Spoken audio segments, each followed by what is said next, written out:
अस्सलाम वालेकुम dear students. जी हमने पिछले लेक्चर में पढ़ा था कि डेफिनेट इन्फॉर्मेशन क्या होती है। डेफिनेट इन्फॉर्मेशन से हमने पूछा था जो है कोई अमेंड कर सकता है, उसके पास कोई डेफिनेट इन्फॉर्मेशन है या उसने ऑडिट से कोई इन्फॉर्मेशन ली है और या उसके पास क्या है डेफिनेट इन्फॉर्मेशन है। इन सूरतों में वो क्या कर सकता है, आपकी जो है अमेंडमेंट कर सकता है। लेकिन अमेंड करने से पहले आपको पता है नोटिस आता है, नोटिस का रिप्लाई करते हैं। रिप्लाई करने से पहले ठीक है, अगर हम समझें ये नोटिस आया, ये नोटिस आया ठीक है, और यहाँ पे अमेंडमेंट होनी है ठीक है, उससे पहले नोटिस का क्या आप करेंगे, रिप्लाई करेंगे। अगर उसको रिप्लाई पसंद नहीं आया तो वो शो काज भेजेगा। लिहाजा शो काज नोटिस ज़रूरी है अमेंडेड असेसमेंट से पहले ठीक है। और ये शो काज और अमेंडेड असेसमेंट के दरमियान 180 दिन होते हैं। शोकाज नोटिस भेजा, अमेंडेड असेसमेंट आएगी तो कम अज़ कम जो है कितने दरमियान में होंगे, यानी 180 दिन के अंदर अंदर भेजना होता है। थोड़ा सा टाइम और बढ़ सकता है ठीक है। तो नोटिस, उसका रिप्लाई के बाद जनाब वो शोकाज नोटिस, आप उसका रिप्लाई भेजेंगे और फिर वो क्या करेगा, अमेंडेड असेसमेंट करेगा। क्लियर है? चलें ज़रा देखते हैं। तो वो कहता है 9 पॉइंट पढ़ रहा हूँ। 9 शो काज नोटिस क्या है? Show cause notice it is the condition for issuing कौन से वाला, अमेंडेड असेसमेंट ऑर्डर ठीक है। तो अमेंडेड असेसमेंट ऑर्डर से पहले शो काज जरूरी है। And assessment can only be amended या फर्दर अमेंडेड, आपको पता है एक दफा अमेंड हो सकती है और कोई ईयर एक से ज्यादा दफा भी अमेंड हो सकता है ठीक है। Further be amended if the tax payer has provided an opportunity of being heard. तो असेसमेंट से पहले अपॉर्चुनिटी ऑफ बीइंग हर्ड उसको देंगे, उसको सुनेंगे। किस सूरत से? Show cause. हमें वजह बताओ ठीक है। Okay, amended assessment order under this section shall be issued within 80 days of the issuance of show cause। show cause notice issue होने से 180 दिन के अंदर अंदर आपने क्या करना है, amended assessment order issue करना है। in otherwise or in such extended period the commissioner may allow ठीक है, commissioner may allow the extension shall not exceed कितने 90 days।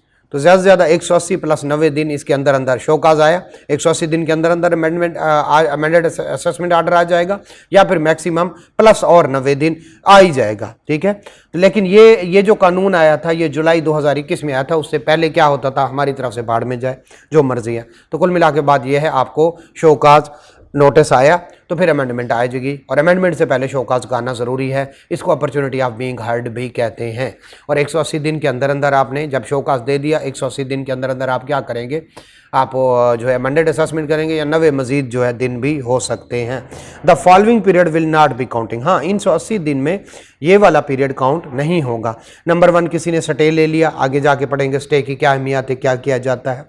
Alternate dispute resolution proceeding, कुछ लोग जो है कहते हैं सारा कुछ छोड़ें, आप हमारे साथ बताएं कोई जो है तो एक कमेटी बनाते हैं और वो आपका झगड़ा हल करवाती है। ये वाले दिन भी नहीं होंगे। फिर एग्रीड असेसमेंट प्रोसीजर इसी चैप्टर में है, ये जो है 122D आगे आएगा ठीक है, तो वो वाले दिन भी काउंट नहीं करेंगे। और आखिर क्या, adjournment by the petitioner not exceeding 60 days. और बाज़ दफ़ा लोग रिप्लाई नहीं करते बल्कि दरमियान में क्या लेते हैं, शोकाज नोटिस आया मैं रिप्लाई नहीं कर रहा जनाब, मेरे पास अभी मुझे थोड़ा सा और टाइम दे, इसको कहते हैं एडजॉर्नमेंट। ये वाला टाइम जो है टैक्स पेयर लेता जाएगा वो भी काउंट नहीं होगा। तो इसमें से कुछ चीज़ें समझ आई होंगी, कुछ नहीं समझ आएंगी, मैं दोबारा बता देता हूँ। ये जो ऊपर वाला टाइम है कि 180 दिन के अंदर अंदर आपने क्या असेसमेंट ऑर्डर इशू करना है, प्लस ज़्यादा से ज़्यादा क्या हो सकता है 90 दिन, यानी कितना हो गया तकरीबन ये 270 दिन के अंदर अंदर आपने शोकाज आया तो अमेंडेड असेसमेंट ऑर्डर इशू करना है। लेकिन इन 180 प्लस 90 दिन के अंदर ये वाले दिन काउंट नहीं होंगे। उसमें किसी ने स्टे ले लिया अदालत से जाके, कोई एडजॉर्नमेंट ले ली, या दरमियान वाली 2 चीज़ें जो कि हम आगे पढ़ेंगे, इनका पीरियड काउंट नहीं होगा ठीक है। चलें आगे चलते हैं। तो फिर ये हमारा यहाँ पे कंप्लीट हुआ शोकाज। अब आगे चलते हैं, रिवीजन बाय द कमिश्नर ठीक है। कमिश्नर आपके नीचे कौन कौन होते हैं? कमिश्नर के ऊपर होता है चीफ कमिश्नर, चीफ कमिश्नर से नीचे कौन होते हैं? असिस्टेंट कमिश्नर, एडिशनल कमिश्नर और डेप्टी कमिश्नर। ये लोग भी ऑर्डर पास कर सकते हैं। लेकिन अगर से जो है डिप्टी कमिश्नर ने ऑर्डर पास किया और उसने कहा भाईजान 1 लाख रुपया दो, कमिश्नर को लगा ये सही नहीं है तो वो कह सकता है नहीं यार ये तुमने गलत किया है, इस बंदे का तो कितना बनता है 80,000, कितना बनता है 80,000। तो वो कहता है यार ये इस ऑर्डर को अमेंड करो, इसको 80,000 पे लेके आओ, ठीक है। हाँ वो इससे ऊपर जाना चाहता है, किधर जाना चाहता है, वो कहता है नहीं इसका कितना बनता है 1,20,000। तो फिर किसको सुनेगा, पहले टैक्स पेयर को सुनेगा। दोबारा से 1 लाख का ऑर्डर पास किया डिप्टी कमिश्नर ने, कमिश्नर को पता चला, उसने कहा यार ले आओ, इसको कहते हैं सुओ मोटो, इसको क्या कहते हैं सुओ मोटो एक्शन लेना। तो वो कहता है भाईजान ये जरा रिकॉर्ड ले आओ, नहीं यार इसका नहीं बनता, ठीक है, ये तो कितना बनता है, कितना जो है 1 लाख नहीं बनता बल्कि कितना बनता है 80,000 बनता है, 80,000 का वो करो, यस कह सकता है। लेकिन अगर ये वो कहे कमिश्नर जो है ये 1 लाख नहीं बनता था, डिप्टी कमिश्नर ने कितना किया 1 लाख, वो कहता है 1 लाख नहीं बनता बल्कि कितना बनता है 1,20,000 बनता है, इसको करेंगे prejudicial to tax payer. जब टैक्स पेयर को नुकसान हो तो उस वर्ड को क्या कहना है prejudicial to tax payer. तो भाई 1,20,000, तो इस सूरत में वो किसको सुनेगा, टैक्स पेयर को सुनेगा, उसके बाद ही ये कर सकता है। यस जो कमिश्नर है वो अपने सब ऑर्डिनेट के ऑर्डर को अमेंड कर सकता है, सुओ मोटो भी कर सकता है, यानी खुद से भी उसको ख्याल आया कि ये ठीक नहीं है तो वो कर सकता है, यस वो कर सकता है, लेकिन नीचे वाले कंडीशन ले जी आपको समझ आ गई, फिर पढ़ते हैं। Revision by the commissioner, commissioner revise कर रहा है। A commissioner can suo motu खुद से, ठीक है। A commissioner can suo motu call for the record of proceeding, जो भी चल रहा है, प्रोसीडिंग कहते हैं नोटिस के बाद रिप्लाई के बाद शोकाज के बाद, ये सारी प्रोसीडिंग कहलाती है। In which an order is passed by the officer कौन से वाले, जो कमिश्नर के नीचे वाले, डिप्टी कमिश्नर, एडिशनल कमिश्नर और assistant commissioner. Commissioner may make revision in order by जो order passed by the subordinate, जो डिप्टी कमिश्नर, एडिशनल कमिश्नर या असिस्टेंट कमिश्नर ने ऑर्डर पास किया वो उसको रिवाइज कर सकता है। What is the specifically prohibited, क्या रोका गया, if the commissioner intend to revise the order of its subordinate का ऑर्डर पास कर सकता है। फिर इसमें क्या जो है प्रोहिबिटेड है, the revision of the order of the revision shall not be prejudicial to tax payer, यानी लाख से 1,20,000 तक नहीं जा सकता, लाख से 80,000 कर सकता है, समझ आ गई, ये हम पहले भी डिस्कस करते हैं। What are the circumstances under which commissioner can not revise the order pass by its subordinate का कब नहीं कर सकता, भाई अभी अपील का टाइम पड़ा हुआ है, यानी जरा समझें इसको। डिप्टी कमिश्नर ने क्या दिया, ऑर्डर किया, जो आगे टैक्स पेयर था वो उसके खिलाफ किस में चला गया, अपील में चला गया, टैक्स पेयर किस में चला गया, अपील में चला गया। ले जी अब जो कमिश्नर है वो इस ऑर्डर को कुछ नहीं कर सकता, क्योंकि मामला कहाँ पे पड़ा हुआ है, अपील में पड़ा हुआ। नंबर 1, ऑर्डर के साथ हमेशा लिखी होती है अपील का टाइम, आपने देखा था ना, मोड, माइनर, टाइम, प्लेस, जब वो क्या कर सकता है, अपील कर सकता है। तो 2 सूरतों में कमिश्नर रिवाइज नहीं कर सकता अपने सब ऑर्डिनेट का, जब बंदा अपील में चला जाए या फिर अपील का टाइम अभी पड़ा हो। लें जी, the commissioner can not revise order if the appeal is filed against the assessment कौन, जो डिप्टी कमिश्नर ने की, okay. Time for making an appeal is yet there, अभी टाइम पड़ा हुआ है, ठीक है। तो दोनों सूरतों में कमिश्नर, तो फिर ये कब कर सकता है, जब बंदा अपील में ना गया हो और टाइम भी गुजर चुका हो, यानी उसने ऑर्डर दिया, उसने कहा 12, डिप्टी कमिश्नर ने कहा टैक्स पेयर को 12 लाख जमा कराओ, उसने कहा सर अच्छा कुछ करते हैं, अपील का दिन था 30 दिन गुजर गए, ठीक है, अब 36वां दिन चल रहा है और जो है वो क्या नाम है उसका, डिप्टी कमिश्नर उससे कहता है जनाब 12 लाख रुपए जमा कराओ, तो कमिश्नर उसको रोक सकता है, यार उसका 12 नहीं बनता बल्कि कितना बनता है 11 लाख। चलें अच्छा, एक वर्ड आ गया है रिमांड बैक, ये छोटे छोटे वर्ड हैं, डेली आपकी डिक्शनरी में ऐड होते जाएंगे, काफ़ी सारे ऐसे वर्ड होंगे। कौन सा वर्ड है, रिमांड बैक, इसको 1 मिनट पास कीजिएगा। अच्छा, इसमें एक वर्ड है बेटा, उसका नाम है रिमांड बैक। रिमांड बैक का मतलब ये होता है, रिमांड बैक, ठीक है। अच्छा, इस लफ्ज़ का मतलब ये है कि अपील में गए, ठीक है, आप अपील में गए, अपील में जो कमिश्नर अपील था उसने कहा कमिश्नर को, एक कमिश्नर अपील एक कमिश्नर, तो वो कमिश्नर से कहता है कि यार तुमने तो ये बड़ा गलत काम किया, ये तो मुझे तुम्हारा काम ठीक नहीं लग रहा, ठीक है, इसको दोबारा करो। तो अपील वाला जो कमिश्नर है वो किसको कह रहा है? कमिश्नर को या डिप्टी कमिश्नर को कि तुमने सही काम नहीं किया। इसको क्या कहते हैं? Remand back. इसको क्या कहते हैं बेटा? रिमांड बैक, वापस भेजना। एक तो ये हो गया। दूसरा एक कंसेप्ट इसमें आता है और वो आता है डिनोवो प्रोसीडिंग्स। जब रिमांड बैक होता है तो वो उसमें कहता है ये चीजें इसकी ठीक करके दो, ओके। बाज़ दफ़ा कहते हैं नहीं यार सारी प्रोसीडिंग दोबारा स्टार्ट करो, उसको कहते हैं डिनोवो प्रोसीडिंग। तो जब प्रोसीडिंग जीरो से स्टार्ट हो, प्रोसीडिंग क्या मतलब? यार इसको दोबारा नोटिस इशू करो, नोटिस इशू करने के बाद मुझे बताओ, फिर उसको रिप्लाई आएगा, फिर से शोकाज आएगा, फिर उसका रिप्लाई आएगा, शुरू से प्रोसीडिंग स्टार्ट करो। तो रिमांड बैक में दो ऑप्शन होते हैं, हमें कमिश्नर का, डिप्टी कमिश्नर का ऑर्डर पसंद नहीं आया, हम अपील में चले गए, अपील वाला कहते हैं इसको रिमांड बैक करो। जब रिमांड बैक करना है तो किसके पास आएगा? कमिश्नर, डिप्टी कमिश्नर, जिसने भी नोटिस और जिसने भी ऑर्डर किया होगा। अब रिमांड बैक में दो होती हैं, या तो कहता है यार ये चीजें ठीक कर दो, या फिर दूसरा क्या होता है, यार सारी प्रोसीडिंग तुम्हारी खराब है, इसको दोबारा से करो। जब सारी प्रोसीडिंग खराब हो उसको कहते हैं डिनोवो प्रोसीडिंग। चले हम पढ़ते हैं। अब ये दोनों बातें तो आपको समझ आ गई हैं, अब जरा पढ़ते हैं इनको। ये रिमांड बैक लिखा हुआ है और ये कौन सा लिखा हुआ है? डिनोवो प्रोसीडिंग, ठीक है। If any order is remand back to any lower authority by the commissioner for modification, commissioner appeal ने भेजा है किसकी तरफ? मॉडिफिकेशन, रिमांड बैक किया है। The alteration implementation of the direction are de novo proceeding, शुरू से the order shall be issued by lower authority within 120 days.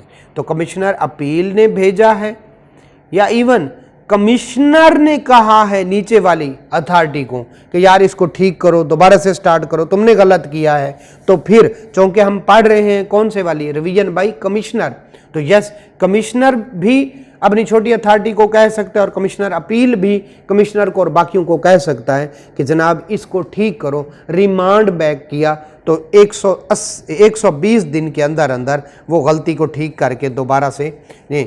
तो यानी कुल मिला के क्या बात है, जब कोई ऑर्डर रिमांड बैक हो, ठीक है, कि जनाब इसको 1 लाख रुपया तुमने गलत लिखा हुआ, इसको 1,20,000 करो, तो वो 120 दिन के अंदर अंदर क्या करेगा? इसको ठीक करके दोबारा से ऑर्डर इशू करेगा। फिर है चीफ कमिश्नर। चीफ कमिश्नर कौन होता है? चीफ कमिश्नर कमिश्नर का भी बड़ा होता है। ये दो सूरतों में, 2-3 सूरतों में वो करता है। हमारे सिलेबस में जो है वो है एग्जम्पशन सर्टिफिकेट। कौन से वाला? Exemption certificate. ये क्या भला है एग्जम्पशन सर्टिफिकेट? आपने देखा जब कोई एक्सपेंस की पेमेंट करता है उस पर टैक्स काटता है जी। एक बंदा कहता है मेरे पास एग्जम्पशन सर्टिफिकेट है, मेरा टैक्स ना काटो, ये होता है एग्जम्पशन सर्टिफिकेट। अब उसकी जो है क्या इम्प्लीकेशन है? जिसके पास एग्जम्पशन सर्टिफिकेट होगा उसका टैक्स नहीं कटेगा। दूसरा होता है lower certificate tax. Lower certificate क्या है? यार 10% टैक्स काटना है इसका, वो कहता है नहीं मेरा 5% काटो, मुझे कमिश्नर ने अलाउ किया हुआ है। कौन से वाला? Lower rate certificate. तो एग्जम्पशन सर्टिफिकेट बिल्कुल मेरा टैक्स ना काटो, लोअर रेट सर्टिफिकेट मेरा टैक्स जो है कम रेट पे काटो। दोनों सर्टिफिकेट किसी भी बंदे के पास हो सकते हैं, ओके है। चीफ कमिश्नर के पास एक बंदा रोता हुआ गया, जनाब देखें फलाम बंदे को तो इन्होंने एग्जम्पशन सर्टिफिकेट इशू किया था, मुझे नहीं इशू करते, पता नहीं क्या मसला है। तो चीफ कमिश्नर उसको कह सकता है भाई इसको क्यों एग्जम्पशन सर्टिफिकेट या लोअर रेट सर्टिफिकेट नहीं इशू करे। जरा देखते हैं। Can chief commissioner revise an order pass by the his subordinate. अब चीफ कमिश्नर के सबऑर्डिनेट कौन है? Commissioner, deputy commissioner, additional commissioner और assistant commissioner. By his subordinate regarding the issuance of exemption certificate. Yes chief commissioner, दोबारा से पढ़ते हैं, chief commissioner may suo motu और an application of tax payer, खुद या टैक्स पेयर के application पे call for the record of proceeding issuance of exemption और lower rate certificate. He can call the record when order is passed bye his subordinate, उसी का कर सकता है। Chief commissioner may make revision of the order of his subordinate. तो कुल मिला के बात यह है अब तक जो हमें पता चला कि कमिश्नर अपने सबऑर्डिनेट का जो है वो ऑर्डर रिवाइज कर सकता है और चीफ कमिश्नर एग्जम्पशन सर्टिफिकेट के जो होते हैं ऑर्डर, उनके ऑर्डर को रिवाइज कर सकता है। ठीक है, हमें समझ आती है। लिए जी आगे हम चलते हैं। तो हमने देखा जो कमिश्नर है वो रिवाइज कर सकता है, लेकिन जो है वो प्रिजुडिशियल टू टैक्स पेयर ना हो। फिर हमने कहा यस वो रिवाइज कर सकता है, बट अगर वो रिवाइज का कहे और रिमांड बैक करे किसको, अपने लोअर अथॉरिटी को, तो वो बंदे कब इशू करेंगे, वो विद इन 120 डेज़ के अंदर अंदर करेंगे। फिर हम देखा चीफ कमिश्नर जो है वो कह सकता है सुओ मोटो या कि इसका ऑर्डर क्या करो, रिवाइज करो। आगे चलते हैं। Agreed assessment in certain cases, ये हमने ऊपर देखा था, ये देखें, ये हमने कहीं पे पढ़ा था, ये एग्रीड असेसमेंट प्रोसीजर, यस हमने ये पढ़ा था। अब उसको दोबारा से पढ़ने लगे हैं डिटेल से। एक बंदा, उसको लगता है मेरा 10 मिलियन का मुझे कहेंगे टैक्स पे करो, वो बोर्ड को एप्लीकेशन देता है कि जनाब मैं इतने पैसे देने को तैयार हूँ, 5 मिलियन मुझसे ले ले, मेरी जान छोड़ दे। बोर्ड उसकी ऑफ़र को देखता है, ये सही कह रहा है या गलत। फिर जनाब वो एक ओवरसाइट कमेटी बनाता है। ओवरसाइट कमेटी क्या है, जिसमें चीफ कमिश्नर होता है, जिसमें कमिश्नर होता है, जिसमें एडिशनल कमिश्नर होता है। वो कमेटी इसके काम को, ऑफ़र शॉफर को देखती है। वो कहते हैं 5 नहीं, तुम ऐसा करो 7 मिलियन जमा कराओ। ठीक है, अब वो बंदा उनकी ऑफ़र को देखता है और कहता है ठीक है जनाब मैंने 7 मिलियन जमा करवा देने। अगर वो जमा करवा दे तो फिर उसके ख़िलाफ़ जो भी नोटिसेस वगैरह चल रहे होंगे वो ख़त्म हो जाएंगे। 7 मिलियन जैसे ही वो जमा कराएगा, कमिश्नर अमेंडेड असेसमेंट 7 मिलियन के हिसाब से इशू कर देगा और वो बंदा कहेगा जनाब मैं आइंदा इसके ख़िलाफ़ अपील नहीं करूँगा। दोबारा समझे, उसका केस बन रहा था 10 मिलियन का, उसने ऑफ़र की मैं कितने देने को तैयार हूँ, 5 मिलियन। बोर्ड ने क्या बना दी, ओवरसाइट कमेटी। ओवरसाइट कमेटी में कौन होता है, कमिश्नर होता है, चीफ कमिश्नर होता है और 1-2 और ऑफिसर होते हैं। उन्होंने कहा भाई 7 मिलियन। अब अगर उसको वारे नहीं खाता, वो कहता 7 मिलियन तो मैंने नहीं देने, तो उसकी जो प्रोसीडिंग पहले नोटिस आया, शो काज नोटिस आया वगैरह वगैरह, वो चलते रहेंगे। लेकिन अगर वो कहता है जी मैंने 7 मिलियन जमा करवाना है, वो कहेंगे जमा करा। जैसे ही वो जमा कराएगा, कमिश्नर क्या इशू करेगा, अमेंडेड असेसमेंट ऑर्डर इशू करेगा। ठीक है, अब वो कहेगा जनाब इसने पहले जमा कराए हुए थे 13 मिलियन, पहले उसने जमा कराए थे 5 मिलियन, इसका बनता है 7 मिलियन, 2 मिलियन ऊपर वाला जमा कराओ और तुम्हारी जान छूट गई। अगर जो है, लेकिन इस पे टैक्स पेयर क्या करेगा, अब टैक्स पेयर इसके खिलाफ अपील नहीं कर सकता। उसने खुद ऑफर किया और अगले ने जो ऑफर किया उसने एक्सेप्ट कर लिया, अब कोई दूसरी बात नहीं हो सकती, इसके खिलाफ अपील में नहीं जाएगा, ये वाला केस यहीं पे ख़त्म हो जाएगा। क्लियर हो गया। चलें ज़रा पढ़ते हैं, हमें ओवरऑल कंसेप्ट लग गया कि agreed assessment in certain cases क्या होती है। If tax pair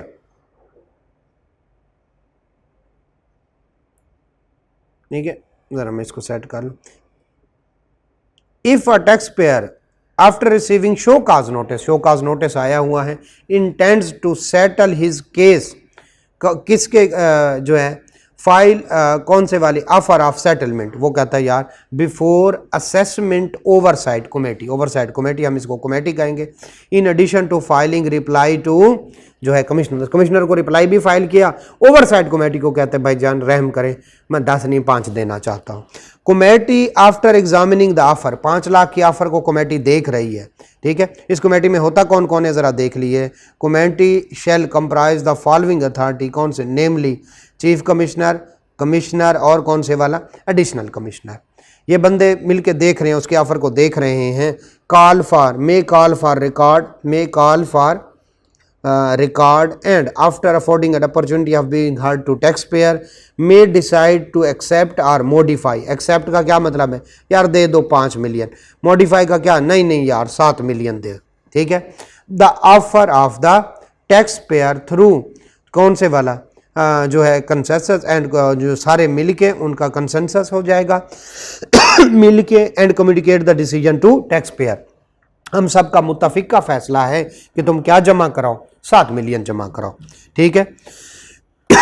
where the tax payer is satisfied with the decision of the committee, वो कहता है ठीक है जनाब मैं करवा देता हूं, मैं हाजिर, ठीक है। और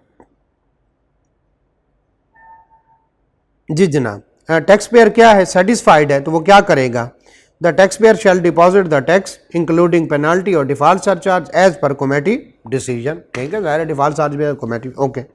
commissioner shall amend the assessment according to the committee decision after the tax payment जो है इंक्लूडिंग डिफॉल्ट सरचार्ज वगैरह as per the decision of committee. 7 million के हिसाब से वो भी उसकी इनकम बना के बताएगा, तुम्हारी जो है सॉरी टैक्स बना के तुम्हारी इनकम इतनी बनती है 15 मिलियन, उस पर 7 मिलियन टैक्स बनता है, ऑलरेडी तुमने जो जमा कराया हुआ है वो कितना है 5 मिलियन, 2 मिलियन और जमा कराओ, और उसने जमा करा दिया तो वो अकॉर्डिंगली वो कर लेगा, ठीक है। उसके बाद tax payer shall waive the right, waive होता है ख़त्म कर देना, right of appeal against the such amended assessment. ये जो अभी अमेंडेड असेसमेंट आई है तो इसके खिलाफ वो अब वो क्या नहीं करेगा, अपील नहीं करेगा। No further proceeding shall be taken on issue decided by the committee if the tax payer has been deposited, जो है if the tax has been deposited by the tax payer, taxpayer ने tax जमा करा दिया, बात खत्म बस। Where, दो बातें, वेयर जब, ये भी तो हो सकता है वो कहता है नहीं मैं साथ नहीं मानता, ये भी तो हो सकता है कमेटी जो है वो फैसले पे ना पहुंचे, मुत्तफिका फैसले पे। Where committee has not reach any decision और tax pair is not satisfied with the decision of committee, the case shall be referred back to the commissioner for decision on the basis of reply of tax pair. तो फिर ये commissioner की तरफ चला जाएगा on show cause notice, तो फिर जो शो काज नोटिस का उसने रिप्लाई किया था उसकी बेस पे क्या हो जाएगा, डिसीजन होगा, ऑर्डर आ जाएगा, ठीक है। कमेटी किन बंदों पे होगी ये हम ऑलरेडी पढ़ चुके हैं, बस। This section shall not apply, ये ओवरसाइट कमेटी नहीं बनेगी in case involving concealment of income, अगर बंदे ने कोई चोरी की हुई है टैक्स की, इनकम की, where interpretation of the law of affect the जो है जो आइडेंटिकल अदर केसेस। पहले तो एक बात सुन लेना, एक होता है क्वेश्चन ऑफ लॉ, एक होता है question of facts. Question of law क्या है, क्वेश्चन ऑफ फैक्ट्स क्या है, फैक्ट्स क्या है, वो एक बंदा कहता था मेरी ये इनकम नहीं है, प्रूव हो गया कि ये इनकम उसी की है, क्लियर हो गया, इस बात को कहते हैं question of facts. Question of law क्या है, question of law, question of law इस चीज को कहते हैं कि जनाब एक बंदा कहता है फलां सेक्शन के तरफ मेरी इनकम जो है वो एफटीआर में जाएगी, दूसरा कहता है फलां सेक्शन के तहत तेरी इनकम जो है वो एनटीआर में जाएगी। अब दोनों ठीक कह रहे हैं और लगता है दोनों गलत कह रहे हैं, ऐसी बात को क्या कहते हैं, क्वेश्चन ऑफ लॉ, क्लियर हो गया। लें जी, कमेटी किसी ऐसे मामले में नहीं पड़ेगी जब क्वेश्चन ऑफ लॉ हो और उसकी वजह से बाकी टैक्स पेयर पे भी फर्क पड़े। जैसे एक शुगर मिल वाला आया और वो उसके खिलाफ केस चल रहा है कि तुमने अपनी एफटीआर में इनकम डाली है और ये एनटीआर में जानी चाहिए, या एनटीआर में डाली है ये एफटीआर में जानी चाहिए, और वो कहते हैं नहीं फलां लॉ में ये लिखा हुआ है ये एनटीआर में जाएगी, कानून टैक्स वाले कहते हैं नहीं जनाब फलां लॉ में ये लिखा हुआ है। तो ऐसी सूरत में जो है ये क्या बन गया, क्वेश्चन ऑफ लॉ।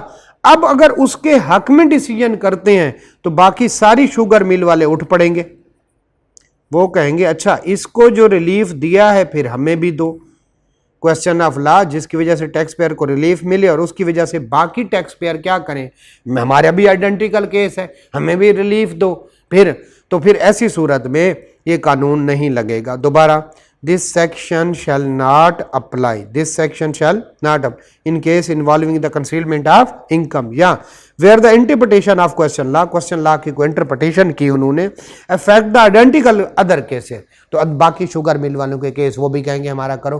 तो ऐसी सूरत में ये जो 122D है कौन से वाला 122D कौन से वाला agreed assessment on certain cases, ये वाला अप्लाई नहीं होगा। नहीं जी आगे चलते हैं। तो provisional assessment in certain cases, ठीक है, प्रोविजन कहते हैं आरजी इन सर्टन केसेस। ये जरा मैं आपको समझाऊं। एक बंदा जा रहा था, उसकी कार पकड़ी गई, ठीक है। अब कार है 2018 मॉडल, ठीक है, अभी चल रहा है 2024। अब ये समझ नहीं आ रही, कार पकड़ी गई से मुराद उसकी उन्होंने देखी है वेल्थ स्टेटमेंट, उसमें ये वाली कार नहीं आ रही, इसका मतलब है ये चोरी की है। इसको कहते हैं कंसील्ड एसेट, ठीक है, कंसील्ड एसेट। और ये चोरी किया है, इसका मतलब है एसेट तो नजर आ रहा है लेकिन इसकी इनकम नहीं शो की वेल्थ रिकंसिलिएशन स्टेटमेंट या उसमें इनकम स्टेटमेंट में। इसका मतलब है ये एसेट चोरी के पैसों से बनाया गया। अगर वो पैसे शो करता तो क्या देने पड़ता, टैक्स देना पड़ता। ओके, अब कार कितने मॉडल है 2018, अभी क्या चल रहा है 2024। अब पता नहीं इसने 2019 में खरीद ली है या 2020 में खरीदी है या 2021 में खरीदी है, 22 में खरीदी है, 23 में, पता नहीं चल रहा। कौन से साल की इनकम में जाए पता नहीं चल रहा। तो फिर क्या करेंगे, गवर्नमेंट वाले उसको पकड़ लेंगे, उसे कहेंगे भाईजान ये तुम्हारी कार अभी चल रहा है 30 जून गुजर गई है, तुमने रिटर्न फाइल कर ली है, तो हम जो है, या अगर 24 की रिटर्न फाइल नहीं की और 24 चल रहा है तो फिर इससे पिछला कंप्लीट साल कौन सा होगा 23। तो 23 में इस कार, ये समझ लें कार 8 लाख की है, तो 23 में ये 8 लाख रुपया उसकी वेल्थ स्टेटमेंट में डाल देंगे। अकॉर्डिंगली अनरिकंसाइल्ड अमाउंट आ जाएगी, रिकंसिलेशन में तो नहीं आएगा ना कुछ। तो फिर अकॉर्डिंगली उसे कहेंगे भाई 8 लाख तुमने छुपाई है, ये तुम्हारी कौन से वाली है, कंसील्ड इनकम है। जल्दी से फिर उससे पूछेगा, उससे करेगा। अच्छा, ये जो अभी अभी उसने क्या कर दी है, करंट ईयर जो पिछला था 2024 चल रहा है, 2023 में क्या कर दिया, उसको ऐड कर दिया उसकी इनकम में। ऐसी सूरत में पिछले साल, इसको कहते हैं प्रोविजनल असेसमेंट। फिर as soon as possible commissioner उसे कहेगा भाईजान कब खरीदी, वो कहेगा ये तो 21 में खरीदेगी, तो फिर इधर से ख़त्म करके फाइनलाइज करके किधर भेजेगा 2021 में। कुल मिला के बात करता हूँ, किसी बंदे का एसेट पकड़ा गया, क्या पकड़ा गया, एसेट पकड़ा गया, और गवर्नमेंट ने उसको इम्पाउंड कहते हैं, पता नहीं कंपाउंड कहते हैं, वो अपने पास रोक लिया। ये एसेट गवर्नमेंट ने अपने पास क्या कर लिया, रोक लिया। अब गवर्नमेंट कहते हैं भाईजान तुम्हारी कार पकड़ी गई है, ये कार कहाँ से ली, ये कार कहाँ से ली। तो गवर्नमेंट ने उसको क्या कर दिया, जेल में बंद कर दिया कार। वो कहते हैं भाईजान ये कार जल्दी से 2024 अभी चल रहा है, 23 की इसकी वेल्थ स्टेटमेंट में ऐड करके फिर उतने पैसे रिटर्न में डाल के उसको असेस किया। इसको कहते हैं प्रोविजनल असेसमेंट। फिर कमिश्नर जल्द अज जल्द इसको क्या करेगा, फाइनलाइज करेगा, फिर जिस साल की होगी उसमें डाल देगा। तब तक ये क्या रहेगी, प्रोविजनल असेसमेंट। या तो गाड़ी यहाँ पे पकड़ी गई या फिर पता चला उसके फौरन कोई एसेट या इनकम है जो उसने डिक्लेयर नहीं किए हुए। ऐसी सूरत में आप पकड़ तो नहीं सकते लेकिन पता तो चल गया। इन दोनों सूरतों में जो भी पिछला कंप्लीट टैक्स ईयर होगा उसमें क्या ऐड कर देंगे, उसकी इनकम ऐड कर दें। किसी हद तक हमें पता चल गया प्रोविजनल जो है असेसमेंट क्या होती है, आर्जी असेसमेंट होती है। कहाँ पे करते हैं, पिछला जो कंप्लीट टैक्स ईयर होता है उसके अमेंड करके उसमें ये डाल दिया। लेकिन ये क्या परमानेंट है, नहीं, ये प्रोविजनल आर्जी जो है ये अमेंडमेंट है और बाद में इसको फाइनलाइज कर लेंगे एज सुन एज। चले, हमें काफ़ी सारी बातें पता चल गई, हम ज़रा पढ़ते हैं। कौन से वाली, प्रोविजनल असेसमेंट।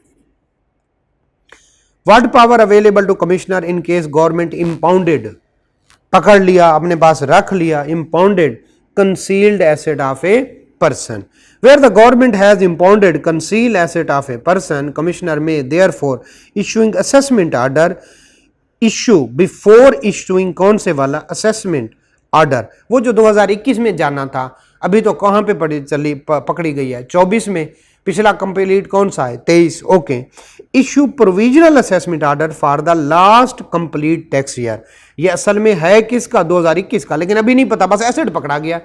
21 में तो असेसमेंट चेंज होगी, बाद में करेंगे, फिलहाल एक प्रोविजनल असेसमेंट कर लें और इसको कहां पे डाल दें 2023 में, जो भी पिछला है। Adding the concealed asset. Okay, आगे चलते हैं।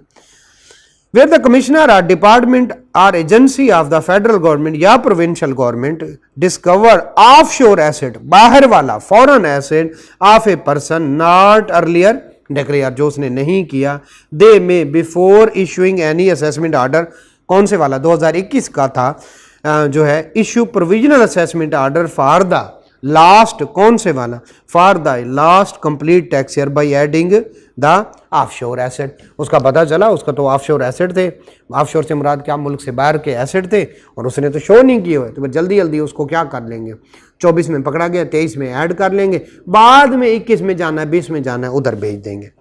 Commissioner shall finalise the order as soon as possible, जल्दी जल्दी 21 में जाना, 20 में जाना। Concealed asset means any property asset which was required from income chargeable to tax, income chargeable to tax थी, छुपा के उससे क्या ले लिया एसेट, तो वो क्या कहलाएगा concealed asset. Concealment of income, income को छुपाना, include the suppression of any item of receipt और failure to disclose the taxable income, income आई लेकिन हमने उसको सप्रेस कर लिया, उसको शो ही नहीं किया। Claiming any deduction expenditure that not actually income, income हमारी 1 लाख, हमने 1 लाख का एक्सपेंस कर दिया, हालांकि हमारा एक्सपेंस ही नहीं हुआ, तो हमने क्या कर दिया, गलत क्लेम कर लिया। Any act referred in section 111, section 111 होता है ये एसेट कहाँ से लिया है, तो उसका फिर नोटिस आता है वो वाला। क्लेमिंग एनी इनकम या receipt exempt which actually taxable, कहते हैं मेरी एग्रीकल्चर इनकम है, हालांकि वो बिजनेस इनकम थी, तो ये सारी कौन से वाली हैं, कंसील्ड इनकम। एक्सप्लेनेशन में क्या कहते हैं, all above will only B consider concealed income if it is prove that tax payer knowingly और विलफुली कमिटेड दीज एक्ट, अगर तो जानबूझ के क्या है, अगर बेचारे ने वैसे कर दिया, वैसे से क्या मुराद है, उसको पता नहीं था या किसी भी वजह से नादानी में कर दिया, तो फिर ये कंसील्ड इनकम नहीं कहलाएगी। ठीक है, तो कंसील्ड इनकम कौन से वाली है और कंसील्ड एसेट कौन सा है, और जब ये पकड़े जाएं या ऑफशोर हों पता चल जाए तो फिर कौन सी आती है, प्रोविजनल असेसमेंट, फिर जल्द अज जल्द उसको क्या कर लेते हैं, before issuance the amendment assessment, amended assessment क्या, प्रोविजनल असेसमेंट। ठीक हो गया। ले जी, सेकंड लास्ट टॉपिक, इसका लास्ट आपने पढ़ना है, वो कोई खास है नहीं, assessment in relation to disputed property, बस इसमें कोई खास बात नहीं है, इसमें वो कहता है एक प्रॉपर्टी है वो डिस्प्यूटेड है, ठीक है, अब उसका कहना है इससे 2016 की उसकी इनकम की बात हो रही है। ठीक है, अब कमिश्नर बैठा हुआ है, कमिश्नर कहता है 2016 में इसका किराया आया 20 लाख, किसका है, वो कहता है जी मेरे भाई ने मुझ पे केस किया हुआ, ये तो उसी की इनकम बना है, मेरी ना बना है। वो कहता है अच्छा वेट कर लेते हैं, केस चल रहा है। केस का फैसला आया 2018 में, कब आया, 2018 में। जैसे ही फैसला आया उसने कहा भाई के पास 50% है और तेरे पास कितना है 50%, लेकिन जो टोटल कितना रख रहा है 20 लाख, तो जिसकी बात चल रही थी उसमें जैसे ही ऑर्डर आया, ठीक है, जैसे ही ऑर्डर आया वो उसकी इनकम में क्या कर देंगे, ऐड कर देंगे, बाद में भी ऐड कर सकते हैं, उसके लिए एक लिमिट है। पता चल गया एक डिस्प्यूटेड प्रॉपर्टी, कौन से वाली, डिस्प्यूटेड प्रॉपर्टी है, तो उसकी इनकम का तो पता ही नहीं किधर जाएगी, तो कमिश्नर वेट करेगा, जैसे डिसीजन आएगा तो फिर जिसकी जितनी इनकम बनती है, अब उसकी जुरिस्डिक्शन में मिस्टर ए है, उसका भाई मिस्टर बी है, दोनों में 50-50%, इसका मतलब है ए का भी 10 लाख और बी का भी कितना 10 लाख, तो ये सारा को फिर जो है ए अगर उसकी जुरिस्डिक्शन में तो उसकी इनकम में क्या ऐड करेगा, 10 लाख ऐड करेगा। कब तक ऐड करना है जरा पढ़ लेते हैं, आए जरा।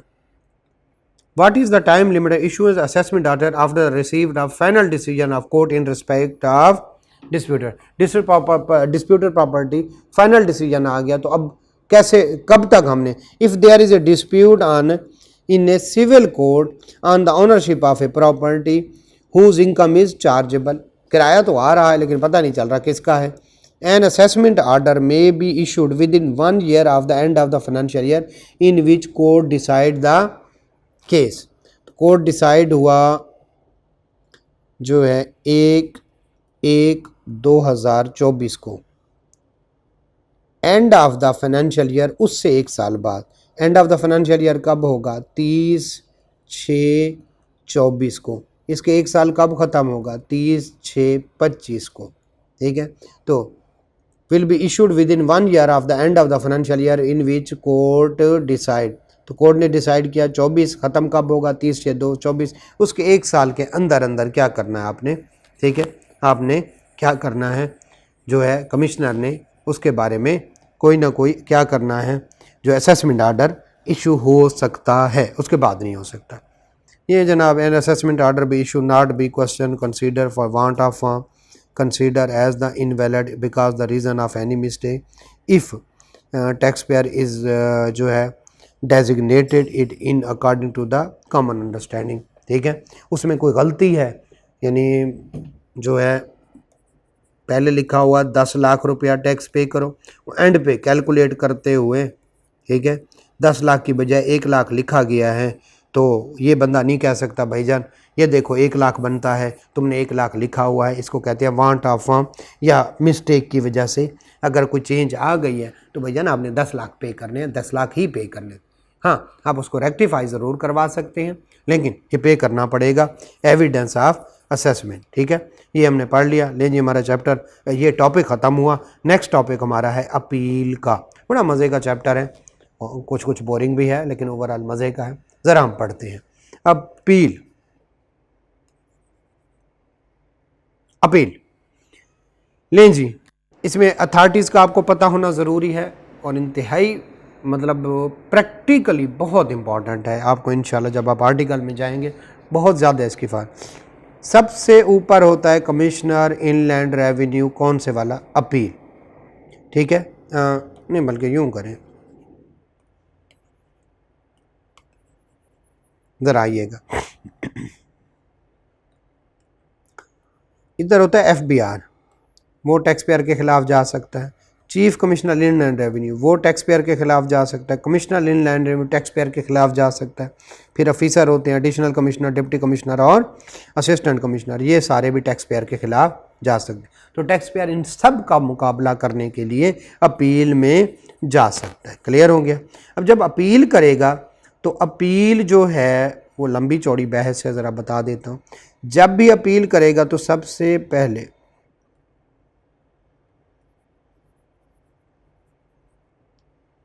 कमिश्नर अपील के पास जाएगा। अच्छा, ये स्ट्रक्चर काफ़ी सारा चेंज होने वाला है तो जल्दी जल्दी कोशिश करके पास हो जाए। कमिश्नर अपील के पास जाएगा, ठीक है, इसको कहते हैं CIRA, अपील वाला।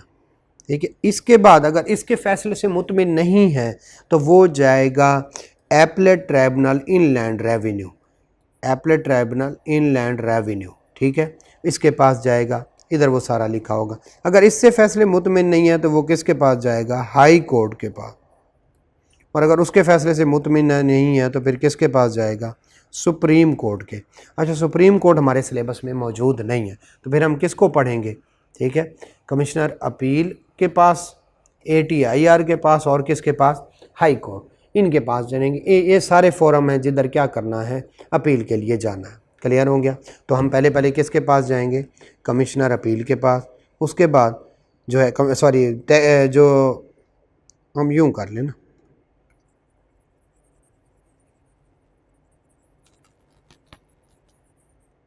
ज़रा आइएगा, chief commissioner, commissioner, additional commissioner, assistant commissioner.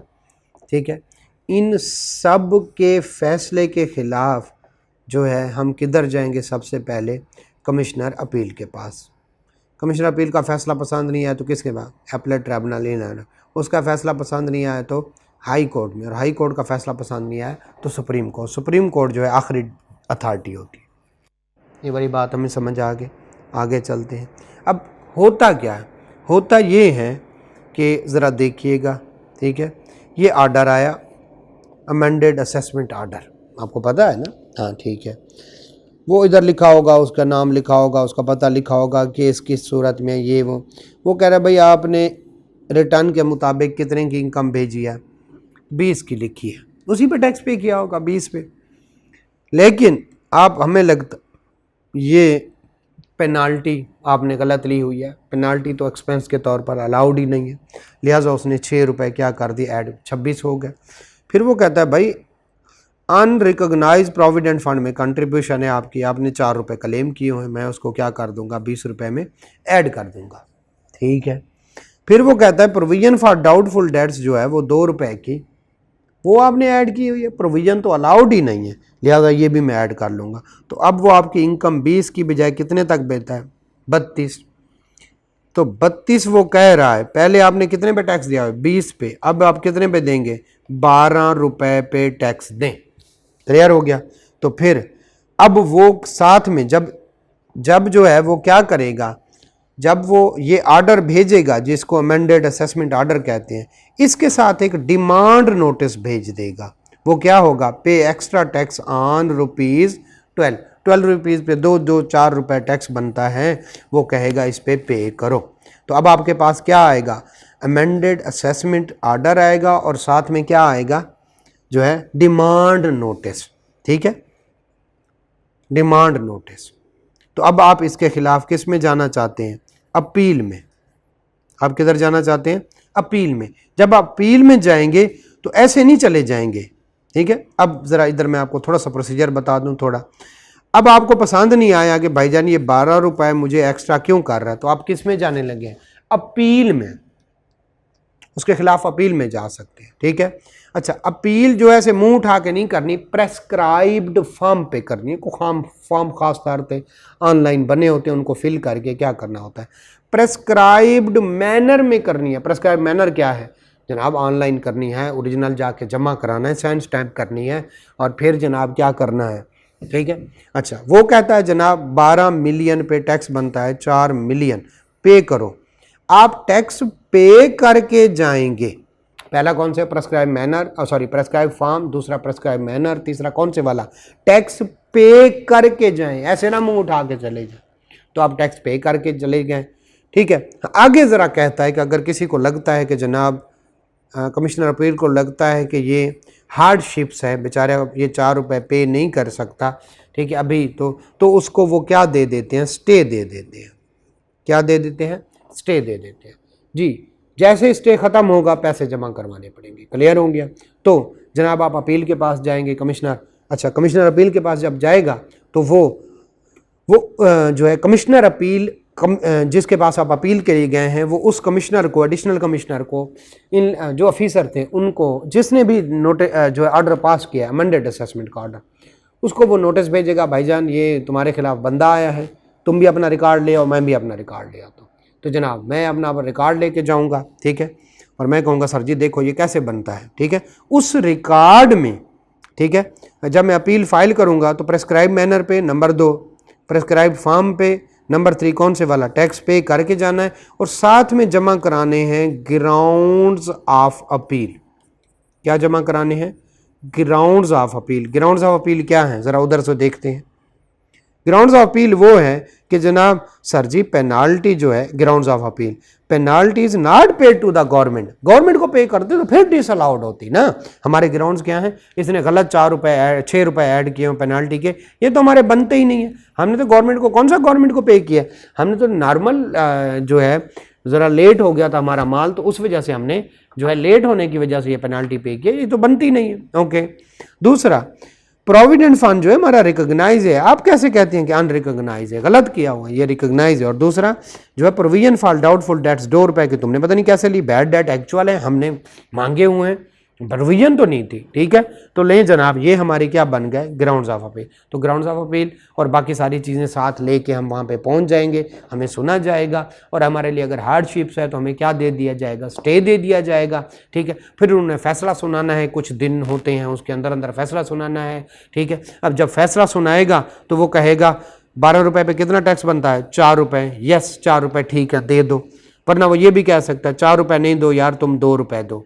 ये भी कह सकता है यार तुमने कैसा काम किया है, कमिश्नर अपील को, इसको मैं रिमांड बैक कर रहा हूं तुम्हारे पास, ये इसको दोबारा क्या करो, इसको दोबारा से स्टार्ट करो। तो सारे का सारा जो उसने काम किया था उसको अनल भी कर सकता है, ठीक है। तो ये सारे काम कर सकता है। हाँ, वो कमिश्नर से ये भी कह सकता है 4 रुपए क्यों बनाए हैं, इसके तो 10 रुपए बनते थे, लेकिन 10 रुपए का मतलब है उसकी लाइबिलिटी बढ़ा दी। यस, बढ़ा सकता है, लेकिन उसके लिए उसको क्या देगा, अपॉर्चुनिटी ऑफ बीइंग हर्ड देगा। ले जी, हम जाते हैं किसके फैसले के खिलाफ जाएगा लो बंदा अपील में, ठीक है। कमिश्नर के, डिप्टी कमिश्नर के, assistant commissioner, additional commissioner, chief commissioner, इनके फैसले के खिलाफ किधर जा सकता है, जा सकता है। अच्छा, बाज़ दफ़ा वैसे भी चला जाता है, ठीक है। वैसे क्या, ऑर्डर में बनते थे उसके 4 रुपए, ऑर्डर में लिखे हुए 6 रुपए, वो कहेगा इसको सही करें, इसको सही करें, इस अपील में चला गया। लेकिन इस में डिमांड नोटिस साथ नहीं होगा। डिमांड नोटिस कब होगा, डिमांड नोटिस तो जनाब जो है कितने का होगा, ये मैं उलट बोल गया दोबारा से, उसके बनते हुए थे 4 रुपए, उस पर लिखे हुए थे 6 रुपए, ठीक है। तो वो कहेगा भाई करेक्ट करो इसको, वो करेक्ट नहीं कर रहे हैं तो भी वो किस में चला जाएगा, अपील में। उसके 6 रुपए 4 रुपए कुछ भी नहीं बनता था, फिर उन्होंने उसको 4 रुपए लगा दिया, वो अपील में चला जाएगा। जब उसको लगता है कि जनाब उसके साथ ज्यादती हुई, अपील में चला गया, कोई रेक्टिफिकेशन नहीं कर रहे, अपील में चला जाएगा।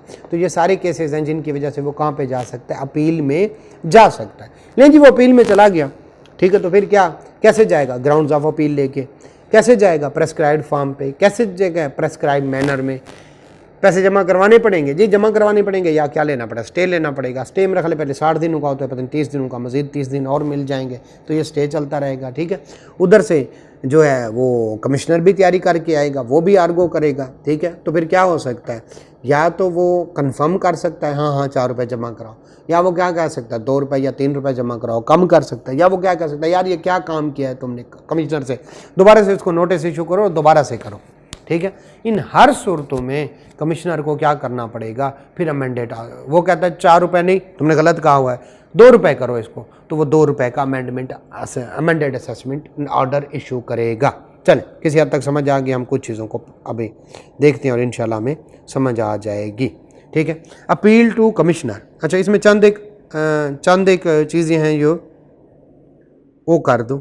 आपको पता है एओपी के मेंबर्स होते हैं, और अगर एक ना पढ़ा जाए तो दूसरा भी जॉइंटली और सेवरली लाइबल है।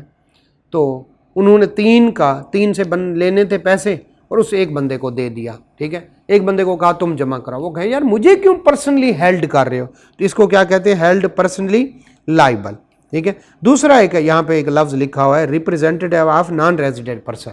कोई कंपनी थी, वो यहाँ पे होती नहीं है, काम भी नहीं करते, उसका यहाँ पे एक छोटा सा ऑफिस है और उसका एक बंदा है रिप्रेजेंटेटिव। हमने कहा उस कंपनी आई थी पिछले साल, उसने काम किया था, उसका टैक्स पेबल था, लेकिन वो भाग गए, तो उसका रिप्रेजेंटेटिव को कहा तुम टैक्स पे करो, ठीक है। एक और यहाँ पे लिखा हुआ है अपील इफेक्ट ऑर्डर।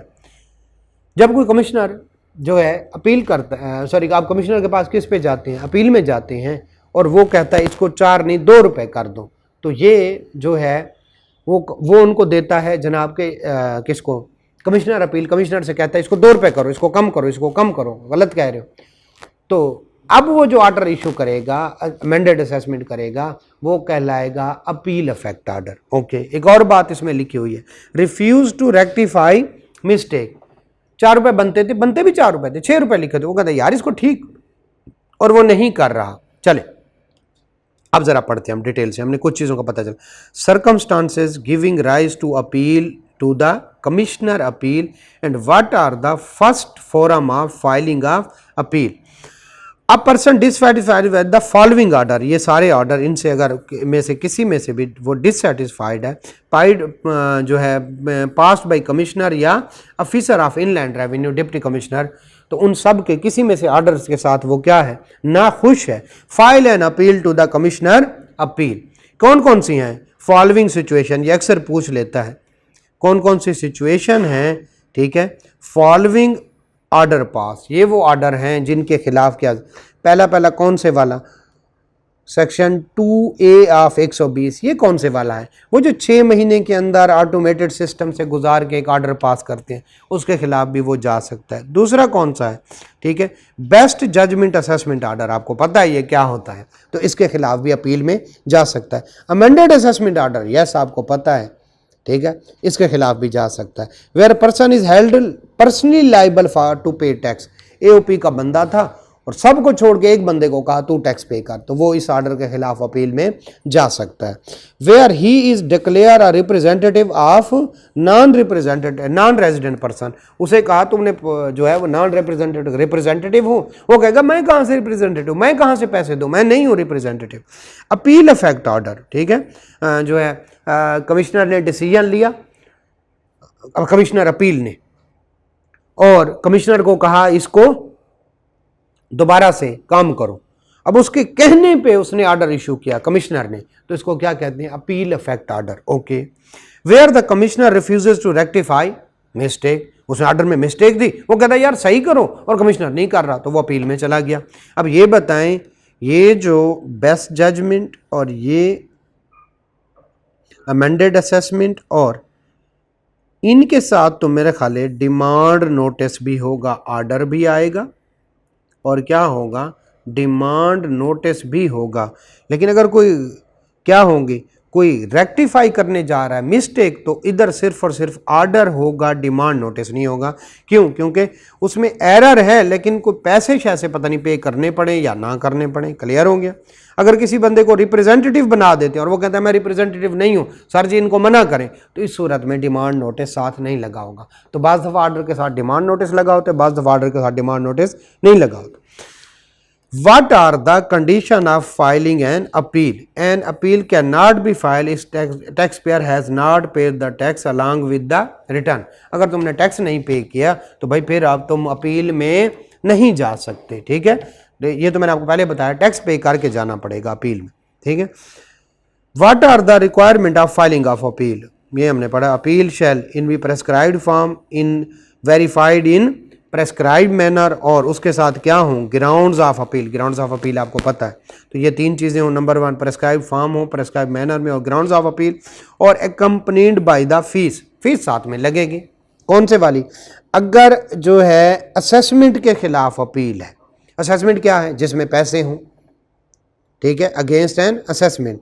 और इन अदर केस ये कौन से वाले हैं? अगर उसने रेक्टिफाई करानी है, मिस्टेक को रेक्टिफाई करवाना है, तो जब असेसमेंट के खिलाफ जाएंगे, अगर आप कंपनी हैं तो 5,000, अगर आप इंडिविजुअल हैं या AOP हैं तो 2,500। और दूसरे केसेस में आप रेक्टिफाई कराने लगे हैं कोई mistake, where the appellate is company कितना, 5,000, where the appellate is not a company कितना, 1,000, ठीक है, हमें समझ पता चल गया।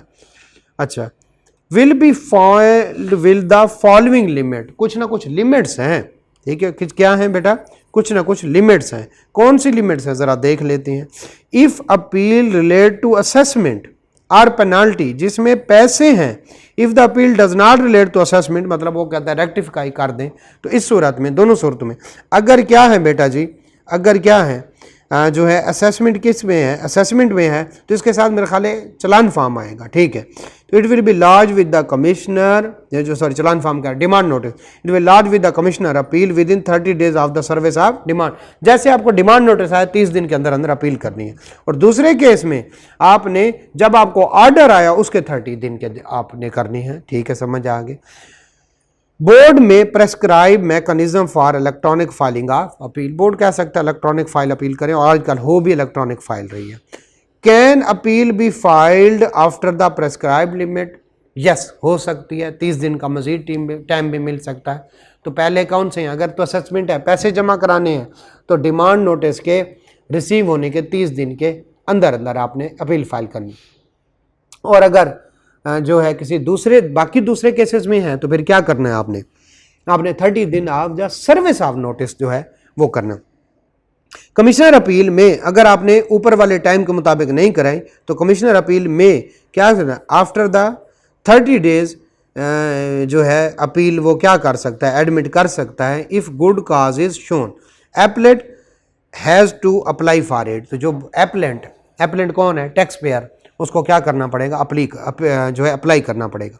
प्रोसीजर इन अपील, अपील में क्या होता है मैंने आपको बताया। The commissioner appeal shall give notice of the day of hearing to the appellant and commissioner, commissioner सबको कहेगा भाई तुम लोगों ने अपील की थी तो कमिश्नर को भी, कमिश्नर अपील करेगा, कौन करेगा, कमिश्नर अपील, वो नोटिस देगा एप्लेट को भी और कमिश्नर को, आ जाओ दोनों फलां दिन, ठीक है सुन लेते हैं तुम दोनों। If commissioner appeal think that recovery shall undue hardship, हमें पता है, he may stay recovery for 30 days providing commissioner and commissioner को, कमिश्नर कौन, जिसने ऑर्डर पास किया था, तो कमिश्नर अपील कमिश्नर को सुनेगा और फिर टैक्स पेयर को क्या दे देगा, 30 दिन का टाइम दे देगा। कमिश्नर अपील में stay recovery for further period of 30 days, पहले 30 दिन का देगा कमिश्नर को सुन के, कमिश्नर अपील किसको सुन के, कमिश्नर को 30 देर का पीरियड, 30 मजीद दे सकता है after providing an opportunity of being heard, commissioner को सुन के कमिश्नर अपील टैक्स पेयर को 30 रुपीज़ की, 30 रुपीज़ कह रहा हूँ, 30 डेज की जो है वो क्या दे सकता है, एक्सटेंशन दे सकता है। However in this case commissioner appeal shall pass the appeal within जो है सेड पीरियड ऑफ 30 days, वैसे तो उसने पता नहीं कब फाइल करनी है, वो नीचे टाइम आएगा, लेकिन अगर मजीद 30 दिन का टाइम दिया तो इन्हीं 30 दिन में फिर जो है कमिश्नर अपील को क्या करना पड़ेगा, अपील जो है वो क्या करना पड़ेगा, ऑर्डर देना पड़ेगा, यानी अपील का फैसला करना पड़ेगा। तो कुल मिला के बात ये है जो है जब भी अपील फिक्स होगी और वो सुनेगा तो वो टैक्स पेयर और कमिश्नर को क्या भेजेगा, नोटिस भेजेगा, फलां दिन आ जाओ यार दोनों इकट्ठे होके। उसके बाद अगर उसको लगता है बहुत सारी हार्डशिप्स हैं, कमिश्नर अपील को लगता है, तो वो कमिश्नर को सुनने के बाद टैक्स पेयर को 30 दिन की एक्सटेंशन देगा, और अगर उसको लगता है मजीद हार्डशिप्स हैं तो दोबारा से कमिश्नर को सुन के मजीद 30 डेज की क्या देगा, एक्सटेंशन दे देगा। और अगर जो है दोबारा से 30 डेज की एक्सटेंशन दे दी तो इस सूरत में अगले 30 दिन के अंदर अंदर फैसला करना पड़ेगा। कमिश्नर अपील में adjourn the hearing from time to time, तो एक ही दफ़ा फैसला नहीं हो जाता, बार बार वो होता है ना, फैसला महफूज कर लिया गया, फैसला बाद में सुनाया जाएगा, जो है अगली तारीख मिली हो तो ये तारीख पे तारीख भी दे सकता है, ठीक है।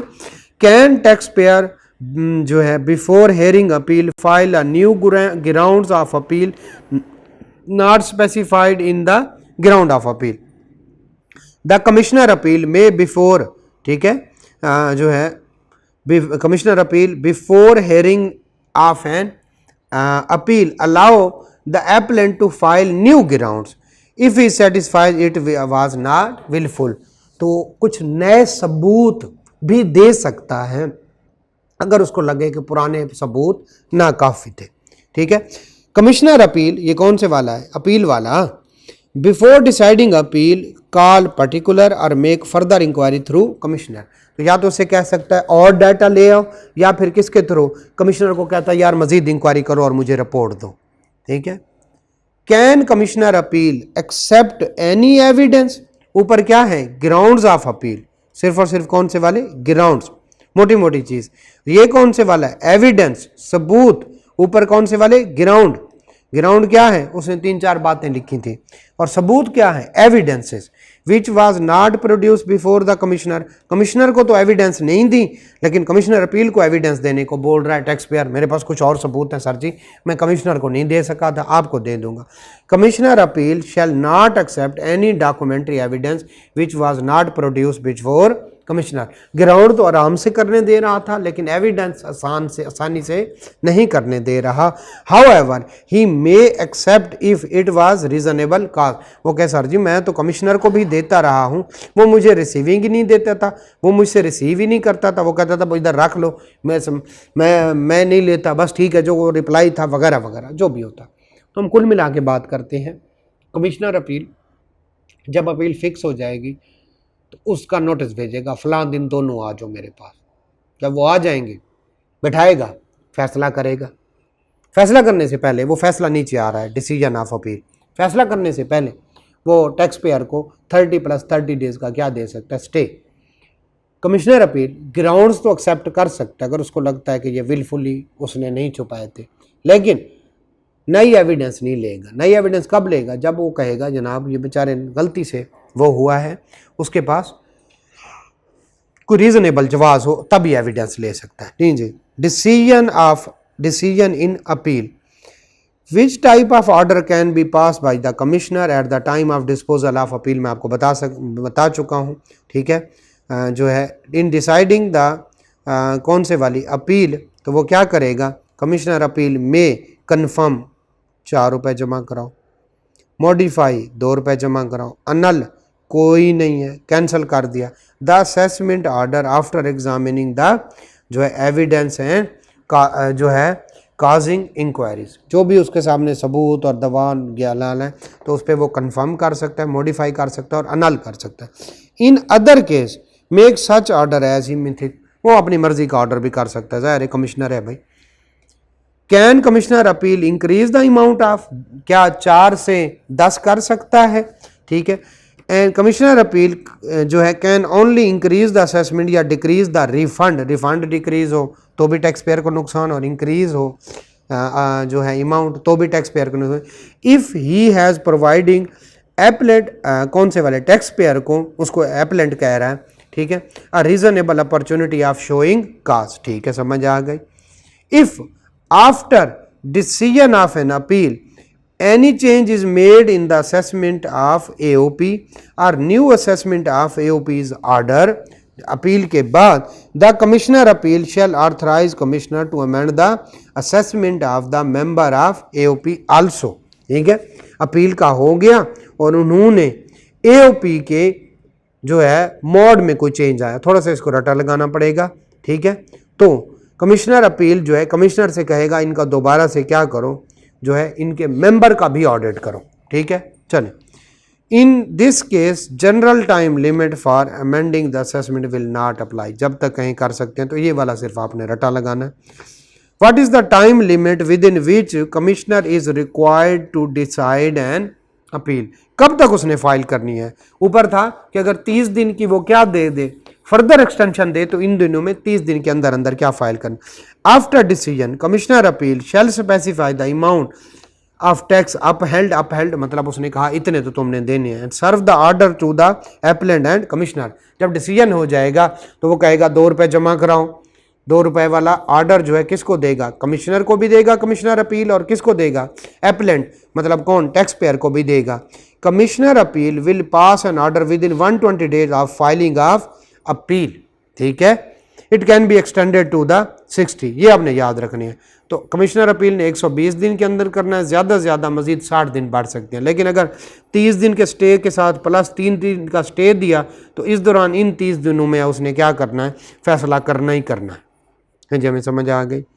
Following time will not be counted above, adjournment जो है at the request of appellant, अगर कोई टैक्स पेयर ही क्या जाके क्या कर रहा है, एडजॉर्नमेंट ले आए कि मुझे इतने दिन का टाइम दे दें, वो ऊपर वाले 120 प्लस 60 में ऐड नहीं होगा। Postponed due to alternate dispute, AD जो है RP जो है वो ADCIR भी कहते हैं उनको, जो है अल्टरनेट डिस्प्यूट रेजोल्यूशन एक प्रोसीडिंग होती हैं, कुछ आगे हम पढ़ेंगे, तो उनमें अगर केस चला गया है तो वो वाले दिन भी काउंट नहीं होंगे, तो 2 दिन काउंट नहीं होंगे। अगर एडजॉर्नमेंट कौन ले ले, टैक्स पेयर, और दूसरा कौन से वाला, दूसरे 2 कौन से वाले कौन होंगे, वो नहीं होंगे कौन से वाले, जब अल्टरनेट डिस्प्यूट रेजोल्यूशन कमेटी के पे ADCIR कहते हैं उसके पास चले जाएं तो वो वाले काउंट नहीं होंगे।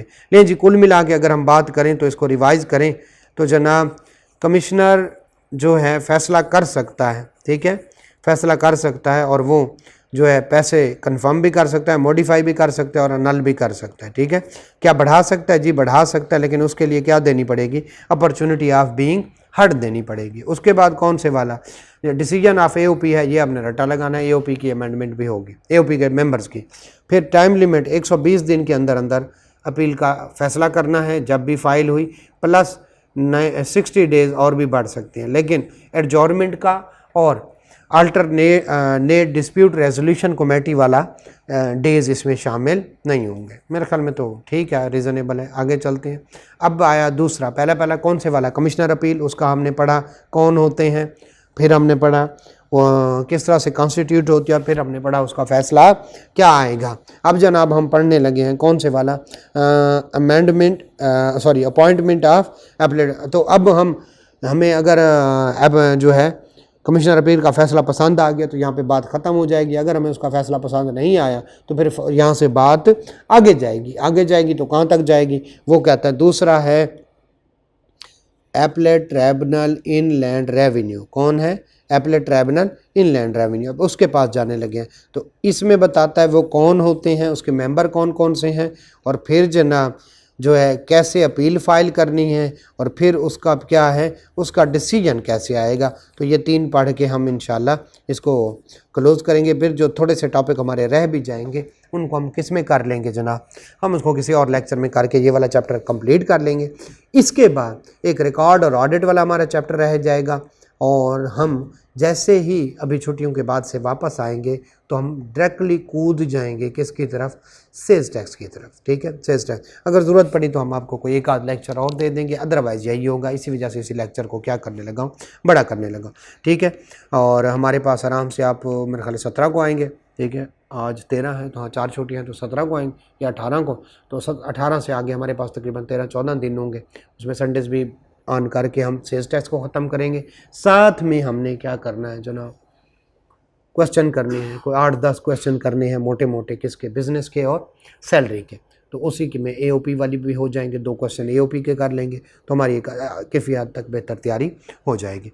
ठीक है, लें जी, अब हम क्या करने लगे, appellate tribunal inland, there shall be established an appellate tribunal to be called appellate tribunal inland revenue to exercise the power and perform the function। ठीक है, appellate tribunal inland revenue का जो है वो बनेगा। appellate tribunal shall consist of chairman and judicial and accountant member। तो 3 तरह के होंगे। नंबर 1 कौन से बात, चेयरमैन, दूसरा कौन से जुडिशियल, तीसरा कौन से accountant.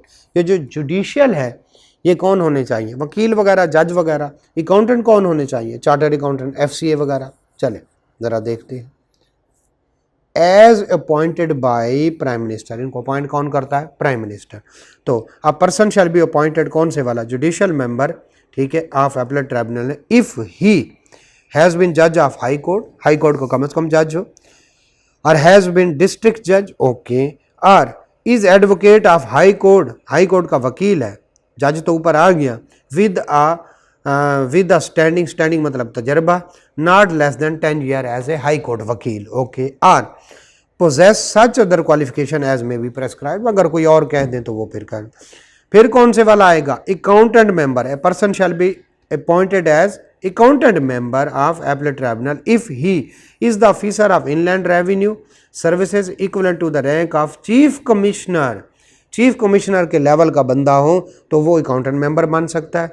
Is a commissioner of inland revenue और commissioner inland revenue appeal having at least 3 year experience as a commissioner और कलेक्टर, वो भी कमिश्नर टाइप होता है।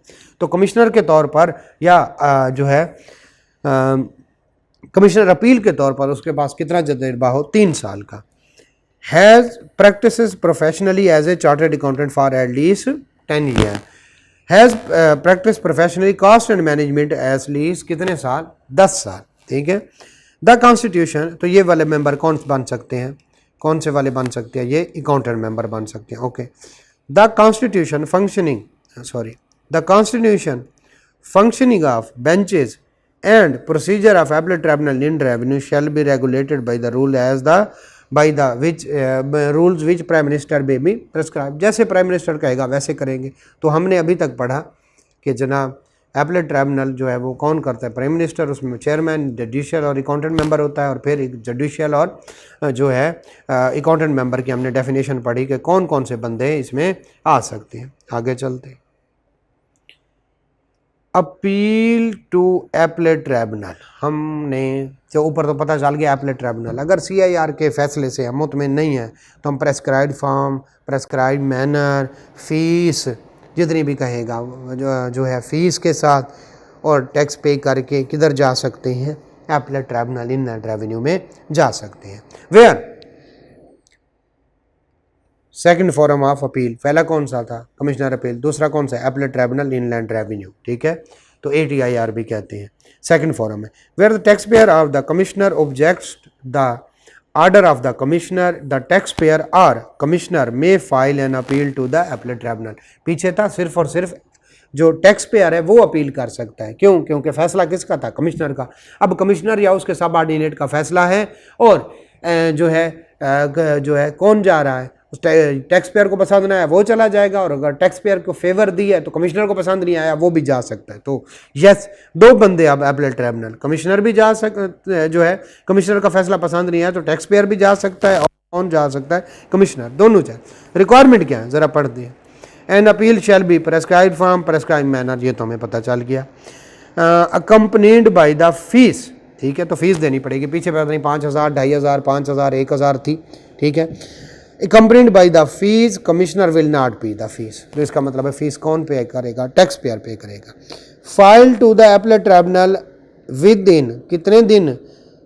60 days of the service of the order of the commissioner appeal, commissioner appeal के फैसला आने के 60 दिन के अंदर क्या करनी है आपने? अपील फाइल करनी है।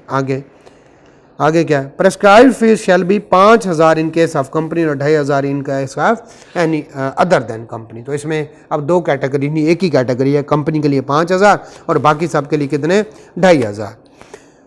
कैन अपील, सवाल पूछ रहा है, can appeal be filed appellate tribunal and after the prescribed limit, वहाँ पे भी था क्या कमिश्नर अपील के पास 30 दिन गुजरने के बाद जो है वो पता नहीं 60 दिन या जितने भी थे गुजरने के बाद जा सकते हैं। यहाँ भी कह रहा है 60 दिन गुजरने के बाद जा सकते हैं। एपलेट ट्रिब्यूनल में एडमिट अपील आफ्टर 60 डेज, अगर उसके पास क्या हो? गुड कॉज, ठीक है। What is the status of demand raised when tax pair is going to file an appeal? Appellate tribunal में जा रहा है तो कमिश्नर अपील ने जो कहा है कितने पैसे जमा कराओ, उसका क्या बनेगा? If tax payer has filed appeal the tax as per assessment will still be payable, however, भाई पैसे दे के ही जाओ, however जो है tax payer can apply to the tribunal for the stay of recovery. अब ये रिकवरी का स्टे दो जगह पे होता है, एक तो एपलेट ट्रिब्यूनल, बाज़ दफ़ा लोग जाके हाई कोर्ट से भी ले आते हैं, तो दो जगह स्टे आ जाता है। Okay, on receiving application if the tribunal consider that recovery of the tax also upheld bye the commissioner, appeal ने भी कही, कमिश्नर ने भी कहा था, अपील ने कही था पैसे बड़े ज़्यादा हैं, shall cause an undue hardship to the tax payer, tribunal may stay recovery for the tax up to 180 दिन। वहाँ कितने दिन थे? यहाँ पे 180 दिन है, तो इनका कंपैरिजन लिख लेना। It will be done after providing commissioner an opportunity of being heard, दूसरी पार्टी को सुनने के बाद ही दिया जाता है। यही एपलेट ट्रिब्यूनल यही कमिश्नर अपील ने किया था, यही एपलेट ट्रिब्यूनल इनलैंड रेवेन्यू वाले करेंगे।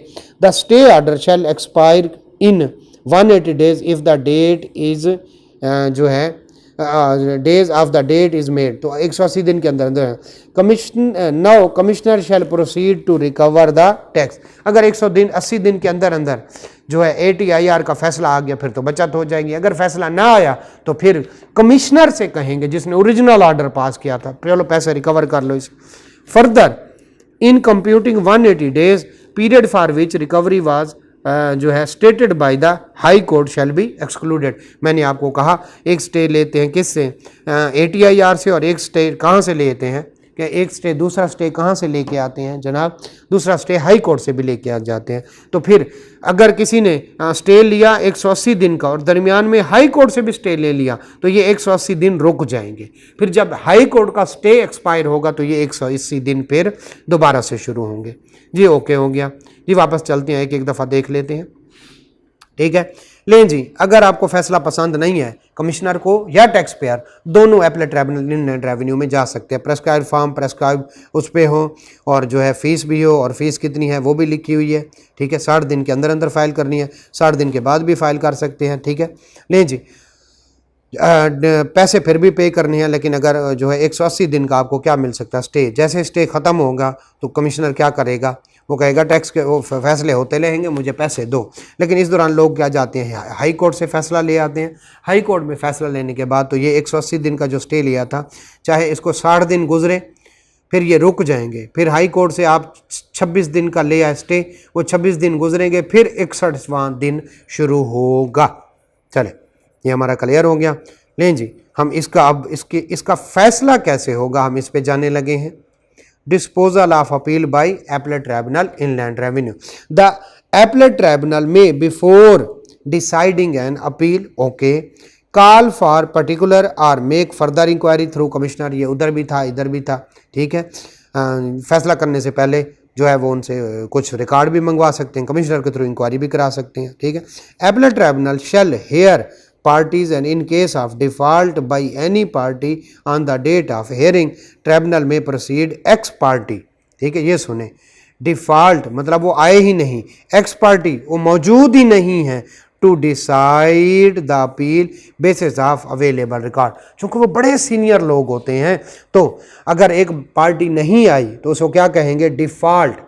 एक्स पार्टी उसकी गैर मौजूदगी में कहेगा चलो ठीक है, इसका मतलब है तुम कुछ नहीं कह रहे तो फैसला सुना देंगे, इसका मतलब है टैक्स पेयर या कमिश्नर में से कोई ना आया उसके खिलाफ फैसला हो जाएगा और उस फैसले को क्या कहेंगे, एक्स पार्टी, ठीक है। आगे चलते हैं। Time limitation for decision of decide with in 6 month, तो उसके पास 180 दिन थे और यहाँ पे 60 दिन है। Order which can be passed by appellate tribunal at the time of disposal of या decision of appeal where appeal relates to the assessment order, appellate tribunal may make an order to affirm, okay कर दिया 4 रुपये पे करो, modify 2 रुपये पे करो और अनल 1 रुपया भी ना पे करो, remand the case to the commissioner, commissioner को वापस भेज सकता है जी, or the commissioner appeal, commissioner appeal को भी भेज सकता है, तुमने क्या फैसला लिया तो कमिश्नर को भी कह सकता है, commissioner for making further inquiry, तो यस वो कह सकता है 4 रुपये पे करो, वो कह सकता है 2 रुपये पे करो, वो कहता है 1 रुपया भी ना पे करो, वो रिमांड कर सकता है कमिश्नर को और किसको कर सकता है, कमिश्नर अपील को भी भिजवा सकता है। Where appeal relates to the decision other than assessment tribunal may make order to affirm vary और अनल द डिसीजन, तो वो ख़त्म भी कर सकता है और वो बाकी बातें भी कर सकता है। Can ATIR increase the amount of an assessment order, that 4 रुपये से 6 रुपये कह सकता है, तो ट्राइब्यूनल कैन ओनली इंक्रीज जो है opportunity of being heard to the tax payer, बिल्कुल सेम वही पॉइंट है। If after the decision of appeal change in AOP और उसके बाद क्या कहता है, AOP का जाके क्या करो, फैसला करो, ठीक है। तो जनरल टाइम लिमिट भी अप्लाई नहीं होगी, ठीक है, रट्टा लगाना पड़ेगा। The appellate tribunal shall communicate the order to the tax payer and commissioner, tax pair को दे देगा ऑर्डर और कमिश्नर को भी दे देगा। अंडर विच सर्कमस्टांसेस डिसीजन, जो अंडरलाइन किया होता है ये क्वेश्चन होता है, ये लॉ का पार्ट नहीं है। Under which circumstances decision pass the appellate tribunal is final if the order relates to the question of fact, आपको पता है क्वेश्चन ऑफ फैक्ट और क्वेश्चन लॉ का ना, ठीक है। The decision of appellate tribunal is final, high court और supreme court नहीं जा सकते, लेकिन अगर क्या है क्वेश्चन ऑफ लॉ है तो यस आप हाई कोर्ट भी जा सकते हैं और क्या जा सकते हैं, सुप्रीम कोर्ट भी जा सकते हैं। क्लियर, ले जी हमने यहाँ तक पढ़ लिया और हमारा सिर्फ और सिर्फ अब क्या रह गया इस चैप्टर में से, reference to the high court रह गया और जो है अल्टरनेट डिस्प्यूट रेजोल्यूशन होगा, ये देखिए अल्टरनेट डिस्प्यूट रेजोल्यूशन होगा और कौन से वाला, ठीक है, ये बर्डन ऑफ प्रूफ, असेसिंग, ये छोटे से टॉपिक हमारे रह गए हैं, ठीक है, ये तो खैर उनके हैं। और उसके बाद हमारे क्या शुरू हो जाएंगे, पास पेपर, तो हमारा इसमें से सिर्फ एक आध पेज रह गया है, ठीक है, और बाकी इसमें से हो गए, वो किसी एक लेक्चर में करके हम इसको क्या करेंगे, वाइंड अप करेंगे। हमारा ये चैप्टर भी हो गया, पिछला चैप्टर भी हो गया, उससे पिछला, यानी हमने चैप्टर ना कहें टॉपिक कहें तो हमने जो है, अगर मैं आपको अब इनकी वेटेज बताऊं ज़रा आइएगा, हमने पढ़ा कौन से वाला, रिटर्न वाला चैप्टर, उसके बाद हमने कौन से वाला पढ़ा, असेसमेंट वाला, और उसके बाद आज कौन से वाला, अपील थोड़ा सा रह गया, बाकी सारा हमने पढ़ लिया। इनको अगर मैं मिला के कहूँ तो कुछ अरसे से इसमें से कम मार्क्स आ रहे हैं, 3 4 5 के आ रहे हैं, लेकिन इनकी वेटेज एज पर आई कैप ग्रेड 10 है, लिहाजा आपने इनको 1 दफ़ा 2 दफ़ा 3 दफ़ा 4 दफ़ा पढ़ना है, इनके फिर पास पेपर करवा देंगे, ठीक है। अब हमारे पास सिर्फ एक चैप्टर रह गया जो सिर्फ 1 दिन का है, वो है रिकॉर्ड, और क्योंकि लगता वो 3 4 पेजेस का है, लेकिन उसमें से अगर एक रिकॉर्ड पढ़ लें तो बाकी रिकॉर्ड आपको समझ आ जाते हैं, ठीक है। एक लेक्चर उसके लिए और बाकी सिर्फ और सिर्फ हमारा क्या रह जाएगा, न्यूमेरिकल और सेल्स टैक्स। तो इंशाल्लाह बाकी वाले दिन हमारे लिए सफिशेंट होंगे न्यूमेरिकल प्लस सेल्स टैक्स करने के लिए, ठीक है। कोई ज़रूरत पड़ी तो हम प्रैक्टिस के लिए एक्स्ट्रा क्लासेस रख लेंगे, तो न्यूमेरिकल उसमें हो जाएंगे, तो बाकी हमारे पास जो 13 14 दिन 12 दिन 15 दिन होंगे, ठीक है, तो हमारे लिए सेल्स टैक्स के लिए काफ़ी होंगे। सेल्स टैक्स की थ्योरी, ठीक है, 20 22 25 टोटल पेजेस है, उसकी थ्योरी और उसके न्यूमेरिकल के लिए हम अल्हम्दुलिल्लाह हमारे पास सफिशेंट है। बात कहाँ पे चली है, कुछ बच्चे कह रहे थे सर जी फ़लाँ जगह पे 2 चैप्टर रह गए हैं और फ़लाँ जगह पे, तो चैप्टर तो हमारे भी तकरीबन 2 ही रह गए अगर देखा जाए। लेकिन मसला क्या है कि मैं आपको पहले जो मेन थे उन पे बहुत ज़्यादा टाइम लगाता हूँ, और जो ये थोड़ा समझने वाले होते हैं और इनका प्रैक्टिकली कोई इतना वो नहीं होता इम्पैक्ट, प्रैक्टिकली से मुराद कि इसमें कोई जैसे इनकम फ्रॉम बिजनेस है, इनकम फ्रॉम सैलरी, उन पे बहुत ज़्यादा टाइम लगाता हूँ, एक एक चीज़ को 10 दफ़ा दोहराता हूँ ताकि वो चीज़ आप लोगों को तैयार हो जाए।